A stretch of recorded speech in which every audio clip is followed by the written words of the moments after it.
The impulse had become irresistible. There was only one answer to the fury that tortured him, and so he committed his first act of murder.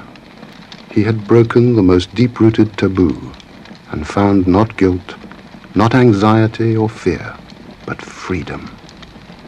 Every humiliation which stood in his way could be swept aside by this simple act of annihilation. Está pasando, como el anuncio de una derrota. ¿A qué me refiero? Rojo Profundo es como fundacional, ¿no? Para los 70 y expande. Ténebre creo yo que es fundacional para los 80, pero no expande. Y ahora después lo podemos analizar. ¿Por qué? Como también para los 90, el síndrome de Stendhal es fundacional para una posibilidad de un Argento que nunca ocurre. Entonces creo que Ténebre va por ese lado. Es un Argento que plantea nuevas posibilidades para el género, para el giallo, que después no las cumple, pero que es muy interesante, aún con todas las fallas que puede llegar a tener. Desde dónde se posiciona, es muy difícil filmar después de haber hecho Rojo Profundo, Suspiria e Inferno, ¿no? Que son como obras de una conceptualización visual tan fuerte y tan distintas a todo lo que se filma en el género de terror. Obviamente cuando yo las critico, las estoy criticando desde un punto de vista donde yo no niego la belleza de la película. Quiero que eso quede claro, ¿no? Porque es indudable la belleza de la fotografía, la belleza de la música, la belleza del sonido. No puedo decir lo mismo de la belleza de las actuaciones porque no, es mentira. Pero hay una gran belleza. Creo yo que una de las grandes sirenas que debemos de correr nosotros, los que nos interesa el cine, es la distracción por la belleza, justamente. Porque el cine no es solamente imagen, por más que su medio sea la imagen. Entonces creo yo que el estilo puede ser muy peligroso. Tarantino, Tim Burton es como lo que convivimos hoy día. En Argento creo yo que tenemos que apreciar su belleza, su búsqueda de la irrupción, su búsqueda experimental, pero también tenemos que tener cuidado porque al género fantástico siempre le tenemos que pedir más y no menos. Bien. Pero acá no estamos en el género fantástico. No. Acá volvemos a algo que él ya había estado hurgando y le da una vuelta de tuerca, por decir. Le encuentra una faceta más. Y me atrevo a decir que vos hablabas de esto de la belleza estética. Acá es algo un poco más pequeño el asunto, ¿no? En esta película él usa otra vez al director de fotografía de Suspiria. Lo cual es como bastante interesante, Toboli. ¿Por qué? Porque no tiene nada que ver con Suspiria, claro, por lo menos como propuesta visual. Pero sí hay una búsqueda. Y yo creo que es por eso digo que es una de las cuestiones más interesantes de Argento. ¿Por qué? Porque él acá renuncia al Art Nouveau y al Art Deco. Renuncia como a todo lo que ven, a la sobrecarga de las décadas anteriores, fascistas, de Italia. No, fascistas no, anteriores, perdón, de principio de siglo.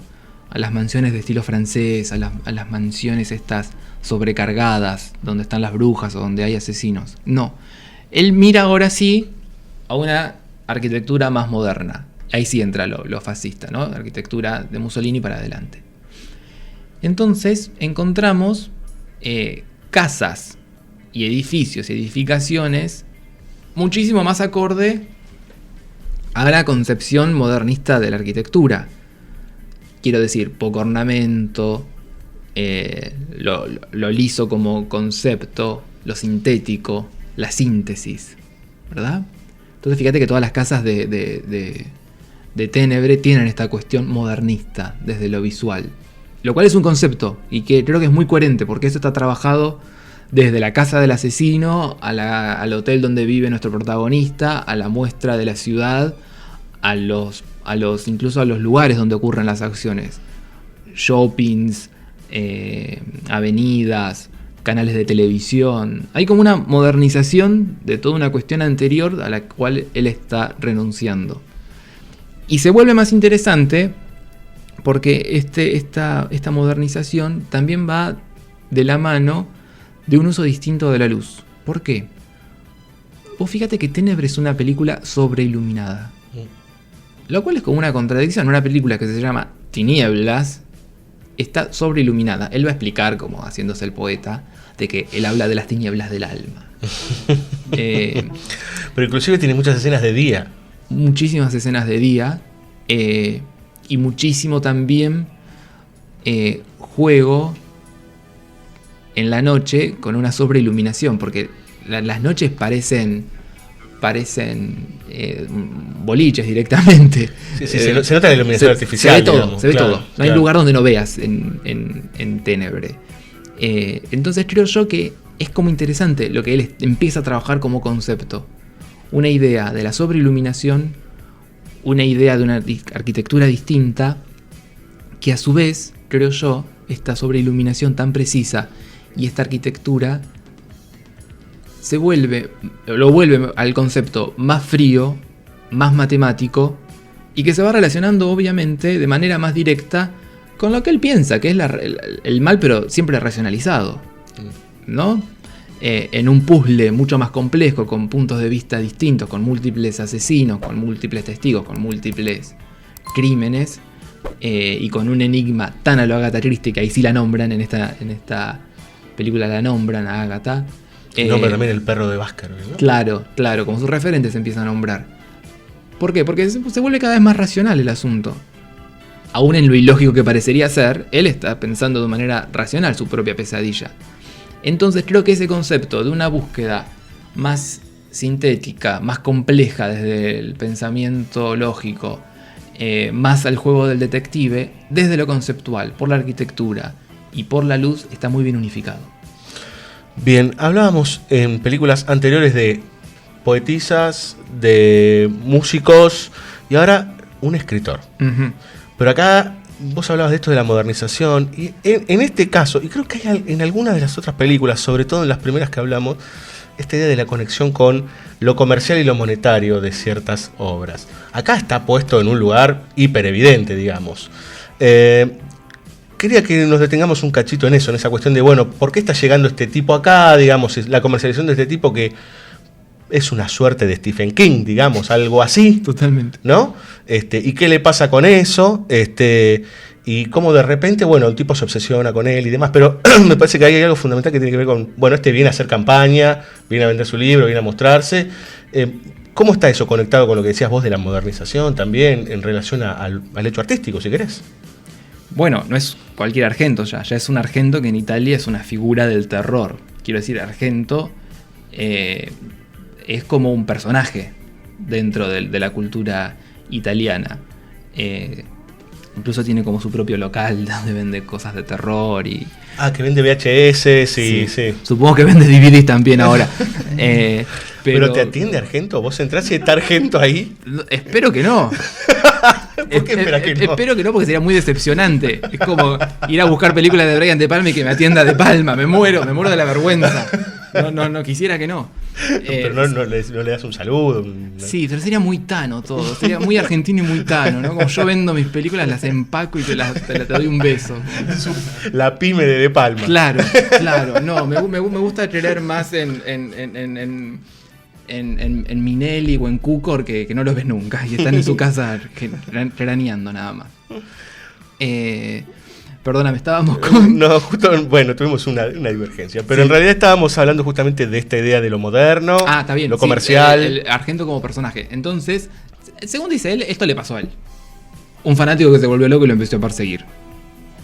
Entonces hay como una cuestión semi-biográfica que es divertido que nombres a Stephen King, porque según dice King, Misery sale también por el acoso que sufrió de uno de sus fanáticos, ¿no? Entonces esta sería como la profecía de Argento a King con Misery. Lo divertido, creo yo, sabiendo la identidad del asesino, es donde se identifica Argento. Claro. Ahí creo que está la clave, ¿no? Porque si el asesino es el propio protagonista, Argento mismo se está identificando con ese protagonista que es víctima de, parece ser, de la propia trama que creó de su vida. ¿Y se entiende como producto él? Yo creo que sí, pero fíjate vos que si hay algo que hace ese escritor es banalizar su producto. No dice que está haciendo ninguna cosa maestra. no se toma a sí mismo como... Es como una cuestión del resto, me parece ser más, ¿no? Como el gran artista. Él como que lo banaliza más, lo cual me parece bastante coherente. Es muy raro que un artista diga soy un genio, excepto que te llames Lars von Trier o algo así.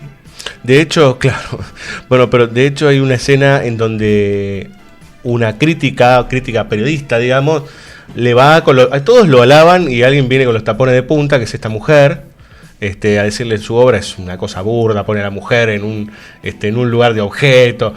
Yo no puedo dejar de pensar que eso es lo que le pueden llegar a decir a Argento, digamos, ¿no? Bueno, yo creo que viendo el futuro de ese personaje, Sí, sabemos claro. cómo le responde Argento a eso. Bueno, hay una entrevista de Tiff a Argento y él dice que si él tuviese enfrente a los sensores los mataría. O sea que, bueno, estaríamos cerca de eso, ¿no? Totalmente. Me haces acordar, justamente hablando de la muerte de este personaje, Ténebre tiene como la particularidad de tener un Argento muy inteligente y para otras cuestiones muy bobo. Perdón cuando yo digo muy bobo, pero cuando uno ve las escenas de la casa, mejor dicho, del cuarto del protagonista, donde tienen que acomodar las valijas, te das cuenta que Argento no puede manejar 5 personajes en plano. En serio, ves los planos y contraplanos y se mezcla, es como un delirio todo lo que pasa ahí porque hay algo clásico que no le sale, evidentemente, algo que Minelli filma con los ojos cerrados, Argento es como que se le complica mucho cómo pasa de uno del otro, cómo pasa uno del otro lado. Entonces te das cuenta que para las cuestiones más simples Argento un poco le erra, le falla. Uno podrá decir, no, lo que pasa es que no le interesa. Bueno, estaría bueno que alguna vez le interese para demostrarnos que lo puedo hacer, porque claro, no pudo hacer ni en la primera. Entonces, o si alguna vez lo hizo y ahora dijo, bueno, ya está. Claro. Creo yo que uno a veces subestima la complejidad de lo clásico. Y una cosa tan boluda como una charla de 5 personas alrededor de una mesa, o alguien entrando valijas de un cuarto al otro mientras se mantiene una conversación en primer plano entre 2 personajes, es complejísimo de filmar sin que se note, ¿no? En la pureza del estilo. Creo que Argento en esas cuestiones le erra bastante cuando tiene que contar escenas de transición, porque no hay crímenes y bueno, ¿qué cuento? Y lo que cuento no le sale bien. ¿Vos te acordás de ese momento? Sí. ¿No sentiste como una torpeza en eso? Sí, pero me parece que eso va sucediendo en varias de sus películas. Esto de que cuando se encuentra con algo que no es lo potente o lo que él cree que es potente, como que ahí está. Pero a veces a mí me llama más la atención la cuestión actoral. Es que no es director de actores. No hay un estilo ahí. Ahí hay un no saber dirigir actores. Uh-huh. Porque es muy claro que incluso a grandes actores los pone en una situación ridícula muchas veces. Vos pensás que para Suspiria y para Inferno tiene a Ida Valley, uh-huh, o tiene a Joan Bennett en Suspiria. Tiene como grandes actores, importantes actores, o Clara Galamay en Rojo Profundo.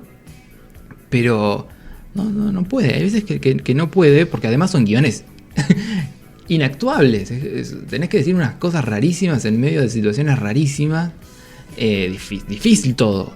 Entonces, con un director que es evidente que no sabe manejar bien actores, la cosa se complica. Su propia hija a veces está muy bien y vos ves Drácula y te querés pegar un tiro de las cosas que la hace hacer realmente. Bueno, pasa en La Terza Madre también. Totalmente, todo el tiempo. Cosa que no sucede en la película que veremos en un par de bloques, que es el Síndrome de Stendhal.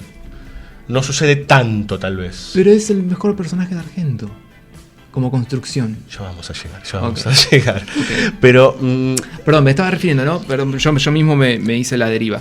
A esta cuestión de ese crimen, de ese personaje, de censor, las cosas bobas de Argento, como pueden ser una mala actuación o una puesta en escena fallida para una cuestión más simple, hay un momento que es totalmente delirante y maravilloso. Creo yo que son 2.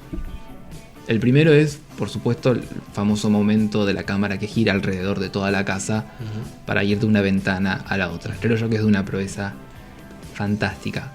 Vos podrás decir, narrativamente era estúpido hacer eso, porque no cuenta nada. Todo ese recorrido en vano alrededor del techo, es solamente para mostrar que puede hacerlo. Creo yo que esa es una de las cosas buenas de Argento. Quiero decir, ahí se nota como el gesto por lo barroco y el gesto por la sobrecarga y el gesto por lo artificial. Que él se permita hacer esos juegos, creo yo que gana mucho porque se distancia la narrativa de la propia puesta en escena, y es una puesta en escena que reflexiona sobre sí misma y se da permiso para, ¿no? Y para reflexionar sobre la arquitectura, sobre el espacio, sobre el tiempo. Me parece muy rico, porque en definitiva también puede estar justificado desde la lógica del suspenso, porque qué va a pasar se está jugando todo el tiempo en ese momento. Entonces creo yo que es una experimentación muy extrema y que al mismo tiempo es fascinante de ver. Es una cosa que yo creo que aguanta muy bien la película, ese momento en particular.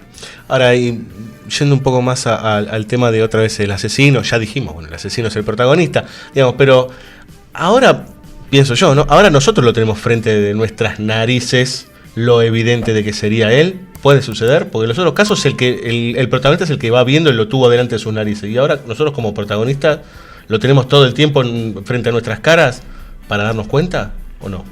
Yo creo que las pistas que te dan son nulas para que vos te des cuenta que es el asesino. Si bien ahora la pista real viene de manera sonora, ¿no? Porque cuando matan al primer asesino, ahí está la pista. Yo los maté. Y muere cuando dice esa frase. Entonces uno tiene que preguntarse quién lo mató. Creo que cae de consuno. ¿Quién lo mató? Porque no hay más personaje.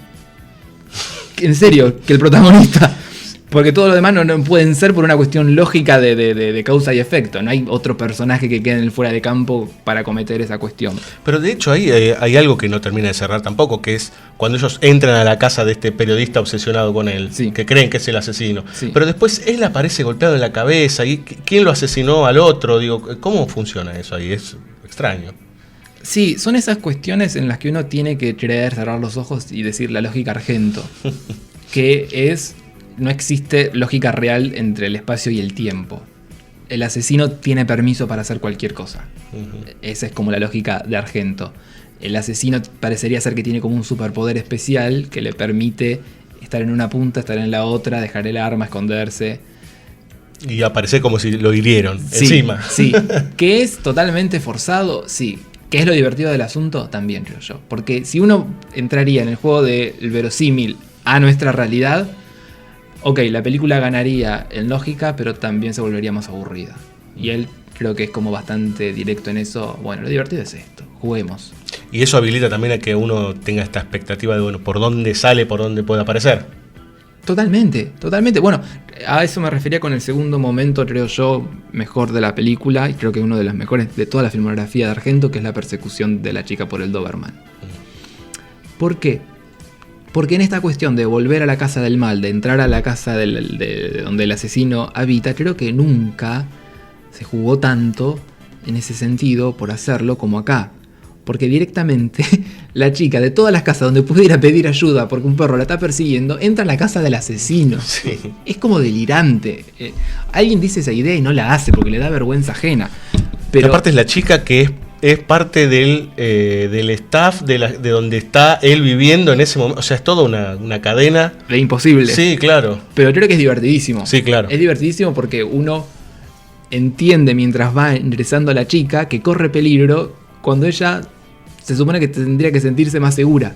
Entonces funciona de manera muy, muy divertido el asunto, y creo yo que muy reflexivo sobre la cuestión de hacia dónde va o hacia dónde pudo haber ido el género. Me refiero a que Argento ya se está cagando en su propia convención, ¿no? De las pistas, de los asesinos. Ya cada vez se vuelve más absurdo e imposible todo, lo cual es buenísimo que él ya se esté dando cuenta de eso. Lástima que no siguió como investigando esa cuestión. Me quedé con eso. ¿Por qué vos decías que eso después no se volvió expansivo?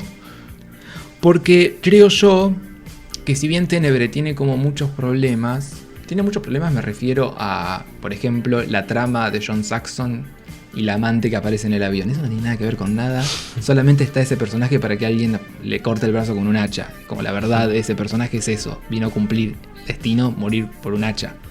Quiero decir con esta cuestión de la expansión, en que si vos ves Fenómena, que es lo que sigue, es una película adolescente, vuelve para atrás en su planteamiento, parece una película gore más, ¿no? Salvaje, de una cuestión que en Ténebre está mucho más cuidada.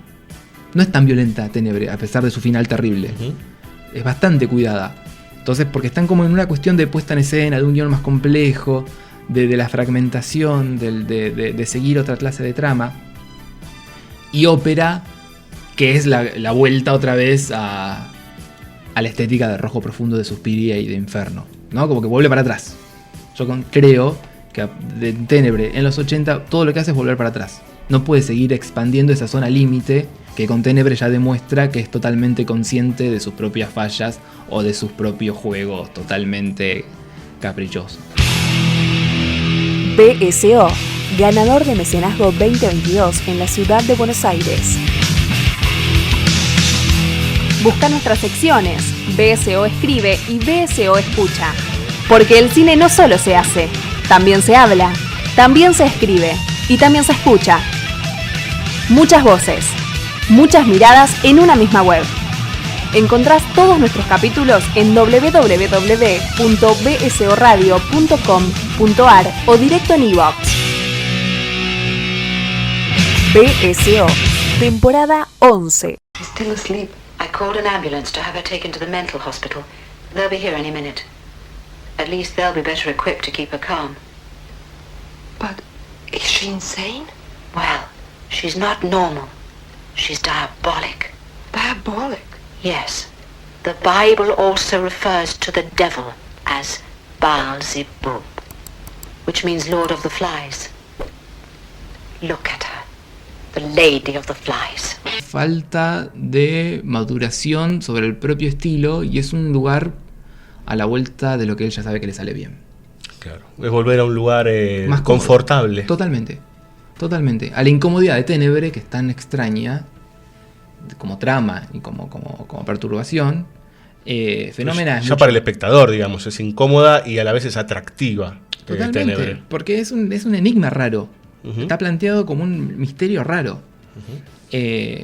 Fenómena es una película mucho más a la Wes Craven, si vos querés. Uh-huh. Donde hay una chica a lo Carrie, ¿no? Otra vez mirando a De Palma, con poderes especiales, con una madre tortuosa, otra vez mirando a Rojo Profundo, con un hijo enfermito, otra vez mirando a Rojo Profundo, con una escena subacuática, otra vez mirando Inferno, pero hecha con una simpleza que comparada con la de Inferno es totalmente notoria, ¿no? Igualmente dicen que la escena de Inferno subacuática la filmó Baba. La filmó... en la que ella lee finalmente el Mother, sí, ¿no? Sí, sí. Entonces, creo yo que si bien es una película re divertida, yo me re divierto mirando Fenómena, hacia las posibilidades de lo que él parecería ser que estaba concretando y comparada, por sobre todo, con Rojo Profundo, y no podemos no darnos cuenta de que es una película mucho más chica. Chica no de presupuesto, chica de pensamiento. Uh-huh. Es divertida, pero no rasques mucho más allá de ahí porque no hay nada más. De hecho, antes hablábamos de lo sobrenatural o de lo fantástico en realidad, y acá hay una relación con la naturaleza sobrenatural, ¿no? Uh-huh. Y hay una conexión extraña con esto de los insectos y el alma. Uh-huh. ¿Qué pasa? Digo, ahí hay algo raro. Bueno, ahí aparece un personaje que me parece muy interesante para hablar, que es el de Donald Pleasence, uh-huh. Que es el tipo que estudia, entomólogo es, y que también es muy fortuito cómo se encuentran, bueno. Pero como él intenta darle cierta explicación a lo que le pasa a ella, pero él enseguida accede a que, bueno, vos tenés un poder así, asá. Digo, no hay mucha vuelta con eso. Pero él trata de explicarle científicamente lo que puede llegar a ser para encontrarse con, digamos, ¿no? Sí, a mí me admira como muchísimo la libertad de Argento para plantear el recurso fantástico, porque entra tan bien con una pseudo explicación pseudocientífica que en realidad no tiene asidero en nada. Ponele, uno ve el gato de las 9 colas y es el genoma del mal, encontraron el gen del mal, entonces el que lo tiene no quiere que se lo descubran. O en Cuatro moscas sobre el terciopelo gris, que la pista está en que se supone que el muerto, cuando te mata el asesino, en tu retina queda impregnada la última imagen que vos viste y queda la cara del asesino. Uh-huh. Que es una pelotudez, pero te lo explican de una manera que parece como hasta creíble en cierto punto. Acá, bueno, parecería ser que las adolescentes tienen conexiones con las moscas Y con las larvas, ¿no? Y con las larvas que le comunican cosas. Lo cual es una boludez, pero como excusa fantástica es buenísima. Creo que funciona re bien, es re interesante y creo yo que le permite una de las imágenes más bellas de la película, que es ella caminando guiada por la libélula en medio del bosque, Sí. con su camisón blanco. Es una imagen de una potencia romántica increíble. Pero parece otro Argento ese, ¿no? Digo, Es que por momentos sale el Argento del detalle, de la estética. No te diría maduro, pero por lo menos el Argento más conectado con la belleza de la imagen en sí misma y con una idea totalmente romántica. Digo romántica por el bosque, no por la luz, por la adolescente, por ese contraste tan grande entre la belleza y el horror, que es como propio de lo romántico. Pero bueno, al mismo tiempo también después tenés a ella nadando en un pozo de larvas y de esqueletos y... sí. Bah, Extremadamente putrefacto todo, claro, digamos. claro. Sí, de hecho, hay algo que yo siento, por lo menos si querés, en las primeras dos de la trilogía de las madres, Suspiria y Inferno, la idea de la sangre de plástico, digamos, Uh-huh. y funciona, digamos. Acá esto es más gore, no sé, más desagradable, uno lo palpa ahí, una cosa más... Bueno, en Rojo Profundo también. Claro, pero creo yo que ahí pierde él. ¿En qué sentido? En que él podía filmar violencia de una manera estética. Claro. Cuando se sobrepasa en la violencia y empieza a perder efectividad estética, lo que era Argento se diluye. Porque a mí no me interesa el Argento que me puede mostrar gore, eso lo hace cualquiera. A mí me interesa cómo Argento puede filmar la violencia de manera estética.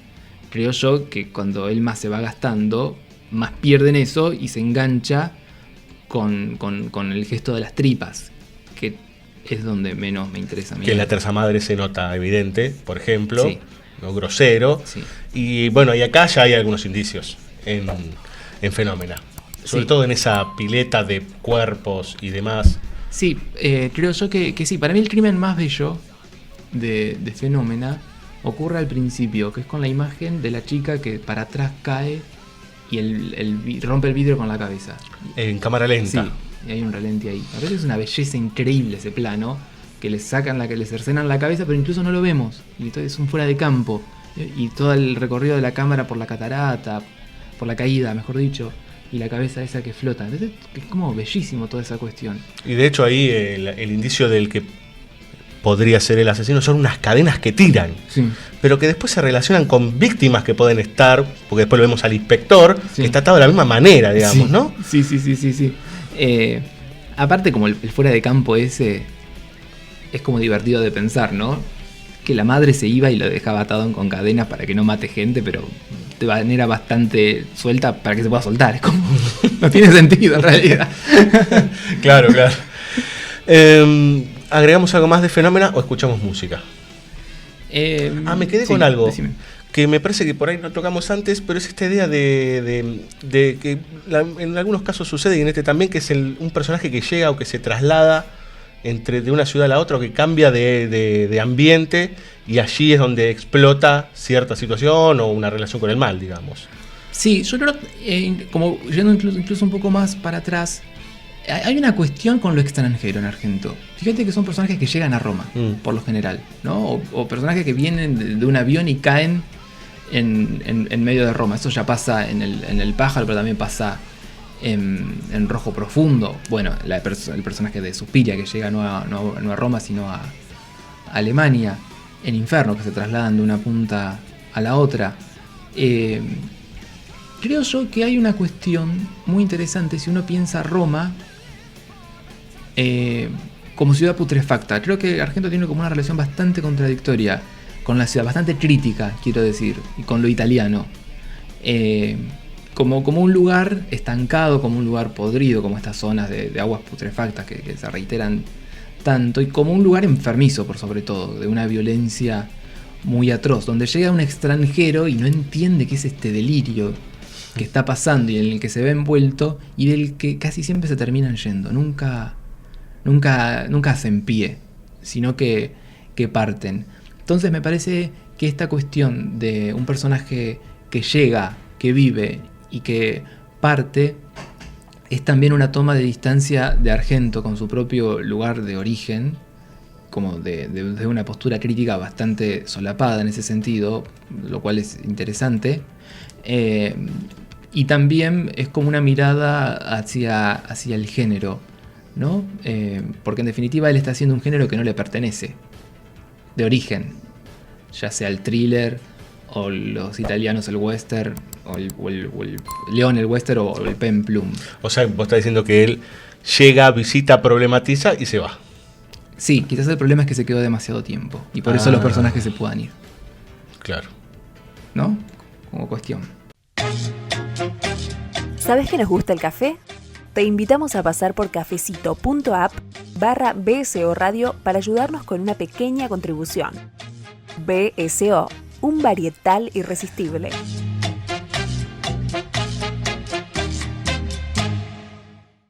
He'll never give up. Will he? He's the kind of murderer who only stops when he's caught. Or killed.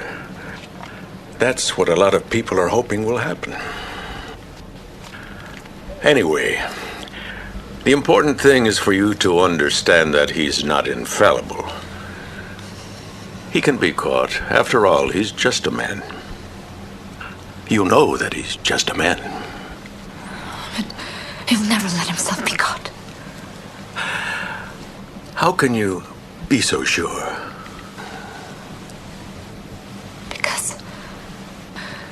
Because he knows.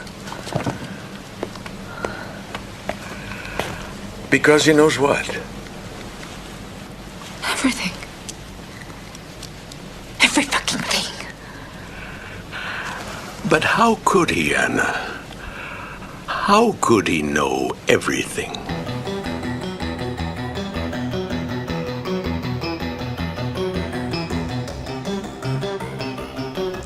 Muy bien, última película de la noche, ¿sí?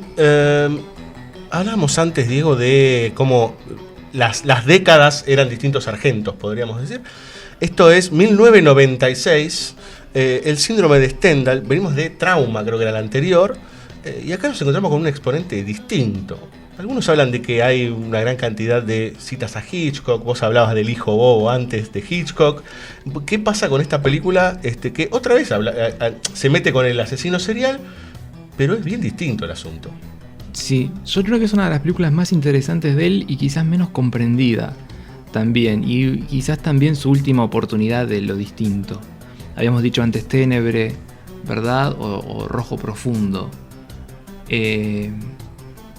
Quiero decir Rojo Profundo en relación a que Suspiria e Inferno son profundizaciones de Rojo Profundo, estéticamente. Ténebre quedó como cortada, y creo yo que el síndrome de Stendhal también es una oportunidad que se dio que después no se desarrolló. ¿Por qué? Porque ya no estaríamos en el terreno de lo que conoceríamos como el de este género amarillo, el giallo, ¿no? Estaríamos en otra cuestión, estaríamos más en un thriller puro, donde la identidad del asesino no importa, porque realmente no importa y se devela pronto. No tenemos guantes, por suerte, no tenemos más como toda la cuestión de cómo vestirse para matar, donde la reflexión del arte es mucho más rica, porque bueno, el síndrome de Stendhal estaba basada en un síndrome dicho por una psiquiatra, donde toma una lectura que hace Stendhal, un escrito de Stendhal, mejor dicho, de él en los relatos de sus viajes por Florencia, siente ante ciertas obras un impacto tal que lo hace comprender la contemplación de la contemplación de su suceso. Entonces, hablaría sobre cierta cuestión traumática que las obras de arte generan en el cuerpo y en la mente. Lo cual es como una buena metáfora para el cine, ¿no? Y para su cine especialmente. Entonces, esta fascinación por la belleza que puede hacer mal. Fíjate, interesante frase para pensar en Argento y en sí mismo como artista. Y algo de lo que hablábamos antes de la obra de arte ligada al asesinato y ligada al asesino y demás, ¿no? Claro, pero también creo yo como de manera crítica, Argento mismo diciendo, quizás la belleza hace mal y quizás tanto sobrecargar sobre la belleza y no pensar en otras cuestiones me hizo mal a mí. Claro. Como idea crítica, digo. No quiere decir que Argento piensa esto, quiere decir que nos sirve para reflexionar en Argento esta cuestión. Claro.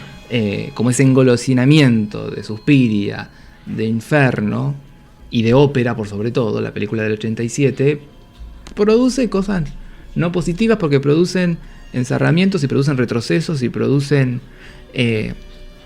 este problema de comprar lo que uno vende, creérsela. Es como el problema de cuando uno hace mucho, creerte el problema del estilo, ¿verdad? Cuando el estilo tiene que ser natural, sale por asociación.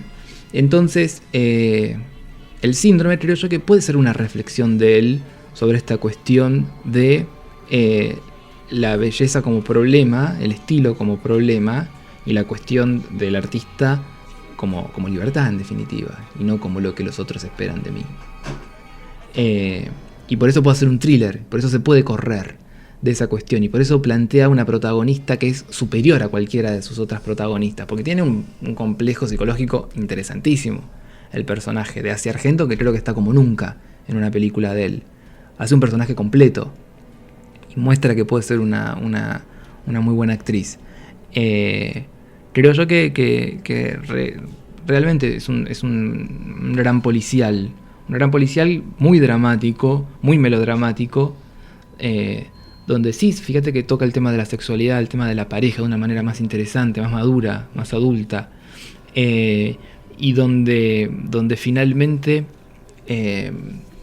termina sucediendo que no pudo seguir avanzando, porque después de esa película hacer El fantasma de la ópera ni siquiera es un retroceso, es directamente un suicidio casi.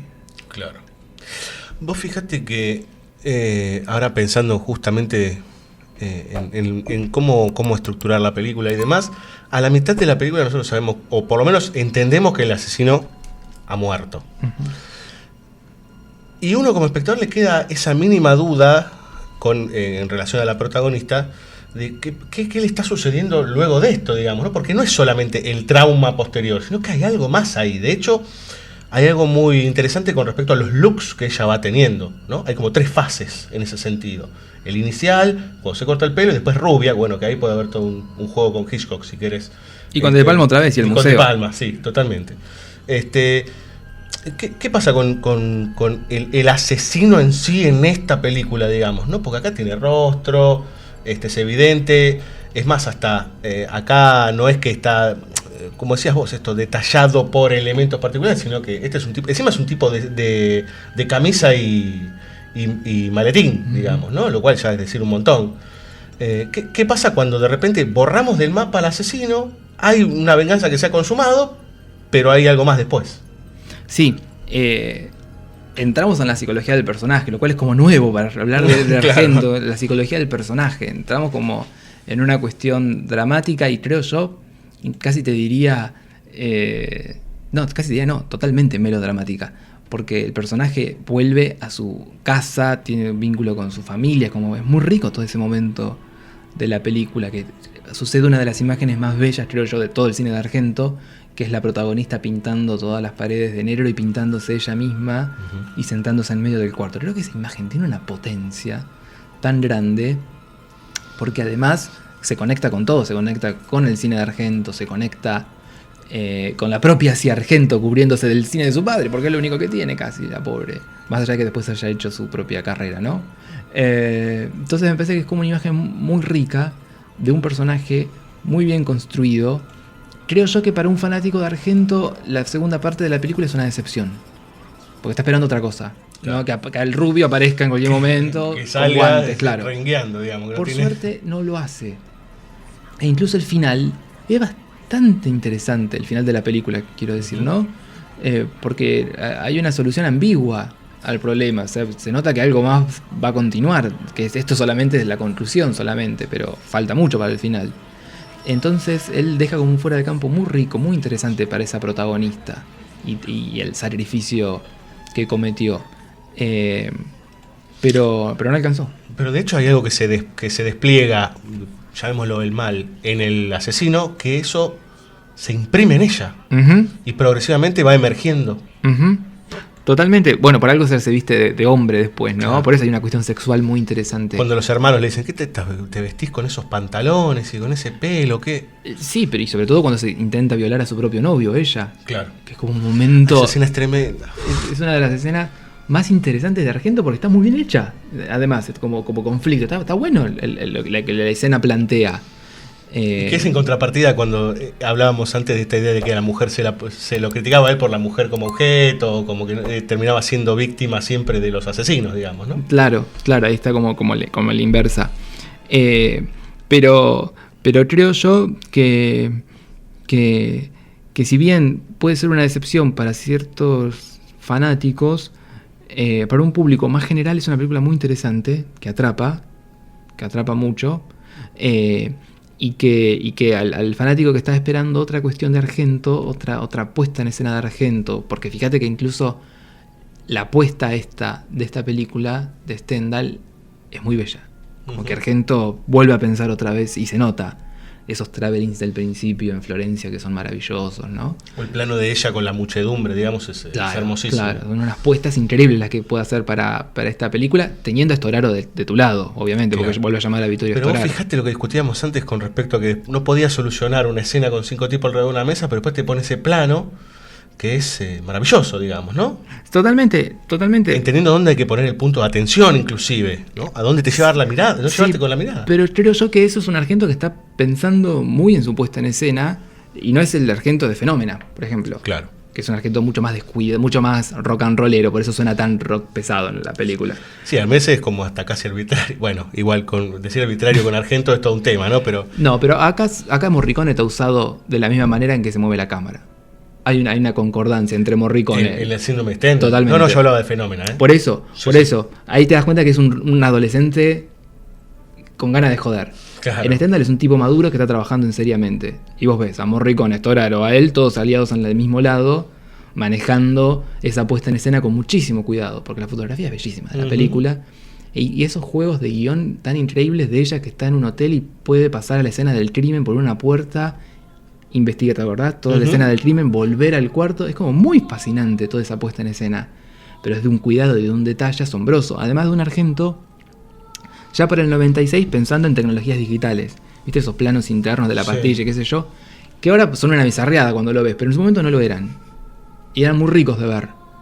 Porque te planteaban toda una cuestión del futuro que podía llegar a tener esa tecnología y para además era como lindo de ver, era como interesante. Ahora, pero hay un plano ahí que a mí me generó, no sé, digo, tal vez por una cuestión de ya verlo a la distancia, pero como me pareció un exceso, que son los planos en donde uno ve como la bala va recorriendo la cabeza de cada una de las asesinadas en un plano detalle con el reflejo del asesino del otro lado. Ajá.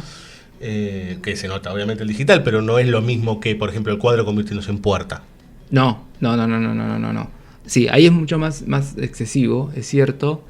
Pero creo yo también que está ajustando cuentas dentro de esa película tan fina con ese gran error que fue ópera. Porque en definitiva es la misma idea, ¿no? La bala que atraviesa la mirilla y que entra... Sí, señor. Y el asesino del otro lado. Entonces creo que él está como diciendo, puedo tener la misma idea y hacerlo en una película mejor todavía. O sea, reencontrando el mismo elemento estilístico y... En otra clase de trama, más importante. Claro. Bien, algo más para hablar de El síndrome de Stendhal. La verdad que es una película enorme en ese sentido. Podemos encontrar varias cosas más.